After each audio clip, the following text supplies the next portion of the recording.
Shalom, shalom, all praises be unto Yahweh, Bashmi Shai, Bashima Kakadash, double honors to the elders and apostles of great most on earth will well.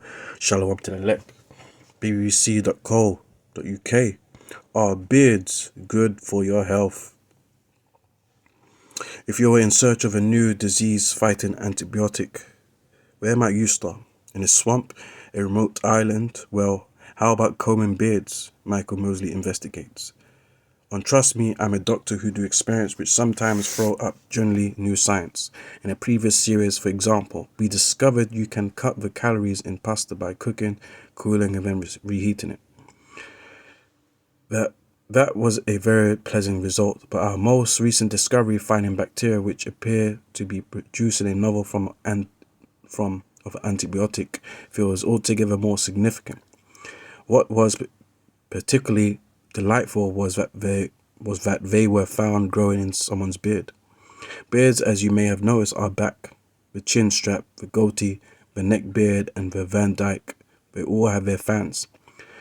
But with beards sprouting everywhere, like new grass in the spring sunshine, there has inevitably been a backlash. Critics claim that beards are not only an irritating infection, but can potentially harbor unpleasant bugs. So what's the evidence that beards pose any sort of health risk? Pagonophobies, people who fear beards, and those fears confirmed by a recent study in New Mexico where they found traces of enteric bacteria, a sort usually found in feces in randomly sampled beards.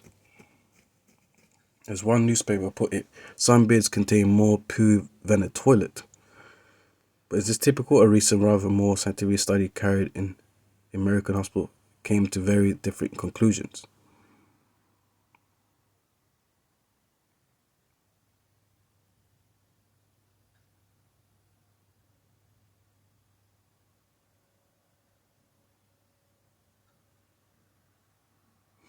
Yeah, there's the point there.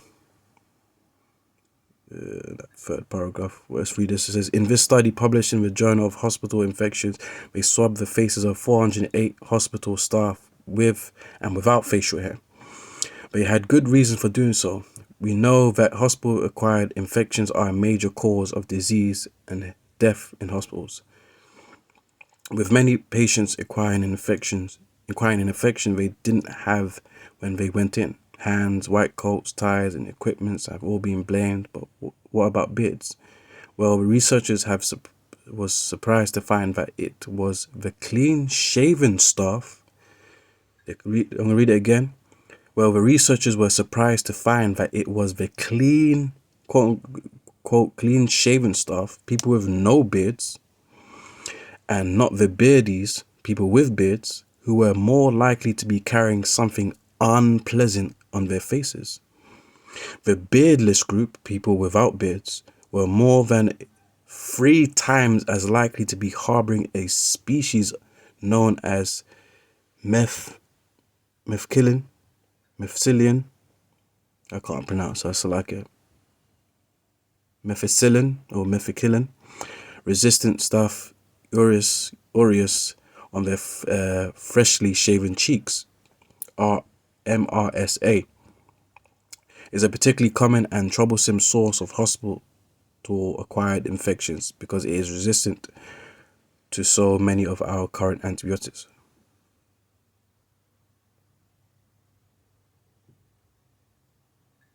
So what's going on? The researchers suggested that shaving might cause micro abrasions in the skin, which may support bacterial colonization and proliferation. Perhaps, but there was another more plausible explanation staring them in the face, that beards fight infections. Read it again. That beards fight infections.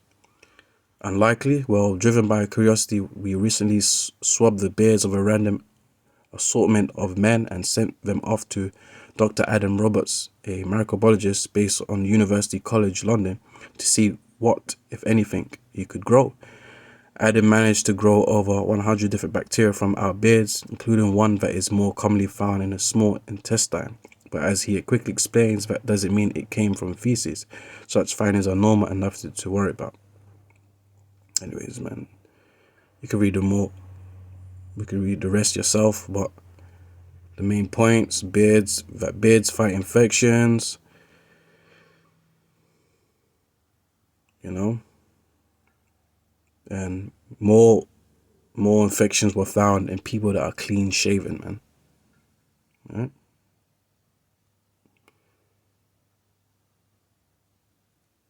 So let me get the scriptures, man. That's, you can say, scientific proof, but guess what? Yeah, it's scientific proof that complements the scriptures, but we, as Israelites, we got, before anything, we believe the scriptures first. We believe the Most High first. Yeah, because the Most High knows everything. So all this does is just complement the scriptures, which is good. You can use it to your advantage to, what's the word? Link it with the scriptures for edification. Could be a more deeper knowledge as well. But also, I also read somewhere or watched a YouTube short. I haven't gone deeply into research, but one guy was saying, a doctor said that, I'm just taking this with a grain of salt, so don't quote me on this, or or don't say it's doctrine, but I'm just saying, the guy was saying that the doctor discovered that people that have beards are more likely to endure like strikes to the jaw and to the chin, which would make sense because it should, the thicker your beard, it will reduce the impact of you being striked in the face or chin. And then if anyone knows about striking in the chin, like boxing, when you get hit in the chin, if your chin's not that durable, you go in night, which makes sense because men are hunters. So men are the ones that are gonna usually fight. So it would make sense if that is true. But let's see what the scripture says about the beards. We're supposed to have it, man. Go straight to the point on the law. Leviticus 19:27. Ye shall not round the corners of your beards, neither shall thou mar the slacker. Leviticus 19:27. Ye shall not round the corners of your heads, neither shall thou mar the corners of thy beards. Yeah, you're not supposed to disfigure your hair in your head by doing like shape ups, man. Line ups and shape ups and slits and stuff like that. And you're not allowed to be bald too.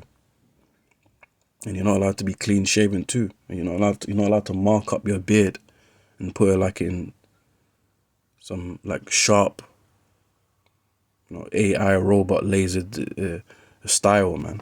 You're supposed to rock your beard. Yeah, you can comb your beard. You can keep it groomed and stuff like that. Yeah. Comb your hair, comb your beard. Yeah, but you're not supposed to be quote unquote clean shaven, man, or shape ups. Leviticus 21:5. They shall not make baldness upon their heads. You're not allowed to be bald. Neither shall they shave off the corner of their beard, nor make any cuttings in the flesh. Yeah, man, because this, you got to keep in mind that this is when we came out of Egypt, and these are what these Egyptians were doing. They were bald, clean shaven, might put, their headdresses on or whatever, but, the Lord taught us not to follow those Egyptian customs, man. We had our own laws, man. And it's like a lot of Jakes that shave their beard, especially clean shaven. They develop spots and these dark patches. It looks disgusting, man. Well, guess what? That's because you're shaving, man. Yeah.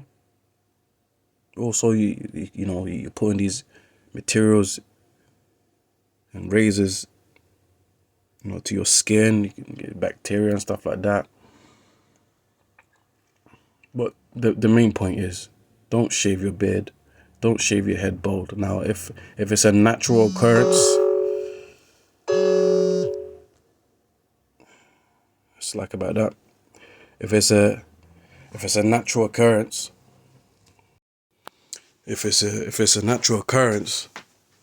then it's different, man. You know, if you're developing boldness, then it is what it is, man. And that you can do. And then stay away from that, them Turkish hair plants and all of that, man. Just rock what the Lord gave you. If you know, it is what it is. But anyways, with that, shalom, shalom.